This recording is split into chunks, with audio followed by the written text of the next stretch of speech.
But ये जो colleges होते हैं ना, तो इस कॉलेजेस में एक ऑप्शन ये होता है कि कॉलेजेस रिकॉग्नाइज्ड है या परमिटेड है। तो क्या डिफरेंस होता है रिकॉग्नाइज्ड और परमिटेड कॉलेजेस में? देखिए, मान लीजिए जो भी कॉलेज पुराने होते हैं वो सब रिकॉग्नाइज्ड होते हैं, या जो कॉलेजेस नए होते हैं उनको परमिशन मिली होती है तो उनको परमिटेड कहा जाता है। अब इसमें डिफरेंस क्या बेनिफिट होता है या फिर क्या डिफरेंस होता है? तो ध्यान से सुने। परमिटेड कॉलेजेस जो होते हैं, इनको जब तक इनकी एक बैच पास आउट नहीं होती, मतलब कोई कॉलेज अगर 2025 में खुला है, तो 2030 को उसकी पहली बैच पास आउट हो जाएगी, तब जाकर फिर वो रिकॉग्नाइज्ड होगा। जब तक फर्स्ट बैच पास आउट नहीं होती, तब जाकर वो रिकॉग्नाइज्ड होगा। तो ये और उसका इंटेक भी कम रहता है। मान लीजिए नया कॉलेज जो होता है 50 सीट का या 100 सीट का आता है, तो ना उसमें सीट्स बढ़ेंगे 5 साल तक, ना उसकी फीस बढ़ेगी। जो कुछ भी फीस है वही 5 साल तक कंटिन्यू रहेगी।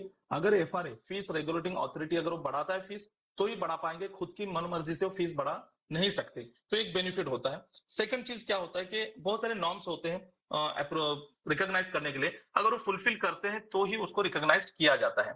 उसी की तरह स्टेट कोटा और इंस्टीट्यूट कोटा, यहाँ एक कंफ्यूजन हमेशा आप सभी लोगों का रहता है कि स्टेट कोटा में से जब एडमिशन लेते हैं तो जो कुछ रेगुलर फीस है उसी पर से लेंगे, लेकिन इंस्टीट्यूट कोटा में से जब एडमिशन लेंगे तो जो रेगुलर फीस है उसके 3 टाइम्स आपको फीस पे करनी पड़ती है। 3 टाइम्स मतलब 2, अगर बीए में अगर आप एमबीबीएस को ले रहे हैं तो रेगुलर फीस आपकी ईयरली 10 लाख रुपीज है, तो वहां पर आपकी 30 लाख रुपीज होगी। उसी तरह बीएमएस के लिए 2 लाख है पर ईयर, तो 6 लाख रुपए होगी। तो इस तरह से इसमें होता है। अब इसमें फीस में किसी तरह का, ये जो इंस्टीट्यूट कोटा में जब आप लेते हैं एडमिशन, तो वहां पर आपको scholarship EBC OBC EWS Maharashtra में भी नहीं मिलेगी।